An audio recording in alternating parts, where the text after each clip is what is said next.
Maana huyu jamaa kwa hii nyumba kweli. Leo mtu ananilipa rent bwana. Siwezi hangaika mimi, watoto wanafukuzwa shule wanatoka. Odi. Yes, nani? Landlord amefika bwana. Mnalipa pesa, mnapenda kuzoea kula vitu za watu. Acha kubweka kama kaumbwa bwana. Unalipa deni bwana. Nataka ujinga leo bwana. Lipa pesa. Unasemaje mazee? Nataka pesa ya hii nyumba ama upepe zako uende. Unataka pesa? Kidogo tu nikuletee pesa zako.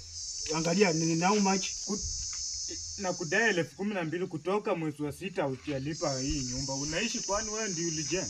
Kidogo tu. Kidogo nikuletee pesa. Leta pesa bwana. Sawa.